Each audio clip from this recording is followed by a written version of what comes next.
Thirstywater's Bible in a Year presents the New American Standard Bible, 1995 edition. Day 8, Genesis chapters 25 and 26. Genesis chapter 25, Abraham's death. Now Abraham took another wife, whose name was Keturah. She bore to him Zimran and Jokshan and Medan and Midian and Ishbak and Shua. Jokshan became the father of Sheba and Dedan. And the sons of Dedan were Ashurim and Letushim and Leumim. The sons of Midian were Ephah and Epher and Hanok and Abidah and Eldah. All these were the sons of Keturah. Now Abraham gave all that he had to Isaac, but to the sons of his concubines Abraham gave gifts while he was living, and sent them away from his son Isaac eastward to the land of the east.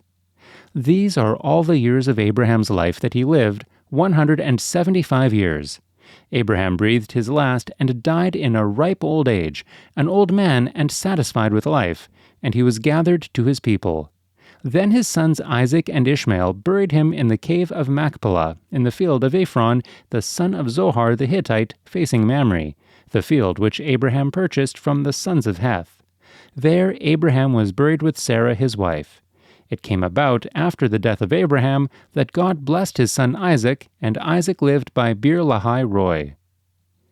Descendants of Ishmael.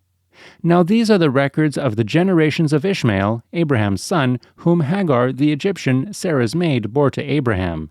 And these are the names of the sons of Ishmael, by their names, in the order of their birth: Nebaioth, the firstborn of Ishmael, and Kedar, and Adbeel, and Mibsam, and Mishma, and Duma, and Massa, Hadad, and Tema, Jetur, Naphish, and Kedemah.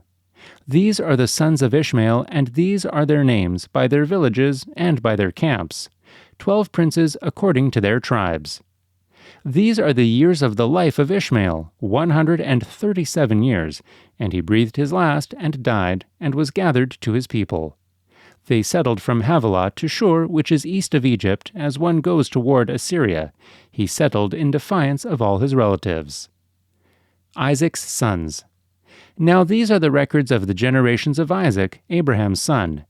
Abraham became the father of Isaac, and Isaac was 40 years old when he took Rebekah, the daughter of Bethuel the Aramean of Paddan Aram, the sister of Laban the Aramean, to be his wife. Isaac prayed to the Lord on behalf of his wife, because she was barren, and the Lord answered him, and Rebekah his wife conceived. But the children struggled together within her, and she said, "If it is so, why then am I this way?" So she went to inquire of the Lord. The Lord said to her, "2 nations are in your womb, and 2 peoples will be separated from your body. And one people shall be stronger than the other, and the older shall serve the younger."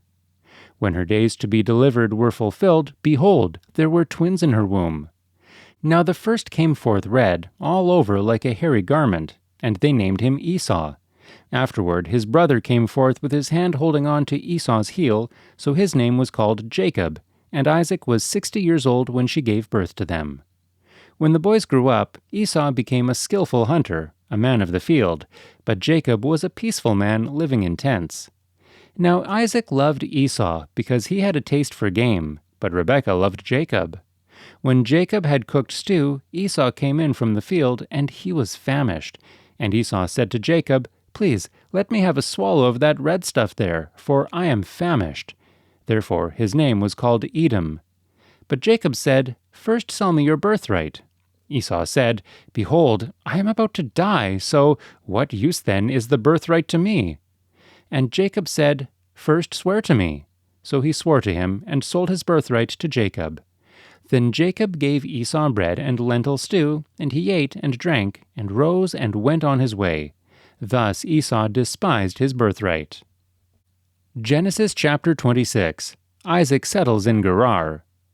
Now there was a famine in the land, besides the previous famine that had occurred in the days of Abraham.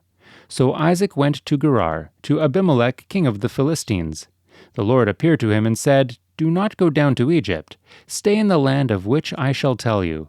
Sojourn in this land, and I will be with you and bless you, for to you and to your descendants I will give all these lands, and I will establish the oath which I swore to your father Abraham.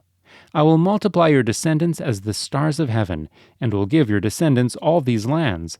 And by your descendants all the nations of the earth shall be blessed, because Abraham obeyed me and kept my charge, my commandments, my statutes, and my laws." So Isaac lived in Gerar. When the men of the place asked about his wife, he said, "She is my sister," for he was afraid to say, "my wife," thinking, "The men of the place might kill me on account of Rebekah, for she is beautiful." It came about, when he had been there a long time, that Abimelech, king of the Philistines, looked out through a window, and saw, and behold, Isaac was caressing his wife Rebekah. Then Abimelech called Isaac and said, "Behold, certainly she is your wife. How then did you say, 'She is my sister'?" And Isaac said to him, "Because I said, I might die on account of her." Abimelech said, "What is this you have done to us? One of the people might easily have lain with your wife, and you would have brought guilt upon us." So Abimelech charged all the people, saying, "He who touches this man or his wife shall surely be put to death." Now Isaac sowed in that land, and reaped in the same year 100-fold. And the Lord blessed him, and the man became rich, and continued to grow richer, until he became very wealthy, for he had possessions of flocks and herds, and a great household, so that the Philistines envied him. Now all the wells which his father's servants had dug in the days of Abraham his father, the Philistines stopped up by filling them with earth. Then Abimelech said to Isaac, "Go away from us, for you are too powerful for us." And Isaac departed from there, and camped in the valley of Gerar, and settled there. Quarrel over the wells. Then Isaac dug again the wells of water which had been dug in the days of his father Abraham, for the Philistines had stopped them up after the death of Abraham, and he gave them the same names which his father had given them. But when Isaac's servants dug in the valley, and found there a well of flowing water, the herdsmen of Gerar quarreled with the herdsmen of Isaac, saying, "The water is ours." So he named the well Esek, because they contended with him. Then they dug another well, and they quarreled over it too, so he named it Sitnah. He moved away from there and dug another well, and they did not quarrel over it, so he named it Rehoboth, for he said, "At last the Lord has made room for us, and we will be fruitful in the land." Then he went up from there to Beersheba. The Lord appeared to him the same night and said, "I am the God of your father Abraham. Do not fear, for I am with you.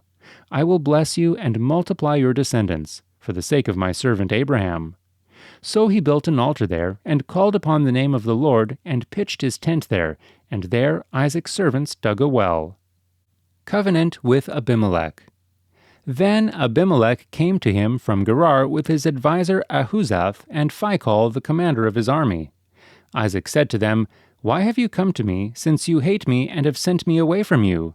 They said, "We see plainly that the Lord has been with you." So we said, "Let there now be an oath between us, even between you and us, and let us make a covenant with you, that you will do us no harm, just as we have not touched you, and have done to you nothing but good, and have sent you away in peace.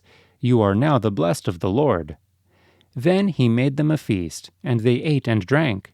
In the morning they arose early and exchanged oaths. Then Isaac sent them away, and they departed from him in peace. Now it came about on the same day that Isaac's servants came in and told him about the well which they had dug, and said to him, "We have found water." So he called it Shibah. Therefore the name of the city is Beersheba to this day. When Esau was 40 years old, he married Judith, the daughter of Beeri the Hittite, and Basemath, the daughter of Elon the Hittite, and they brought grief to Isaac and Rebekah.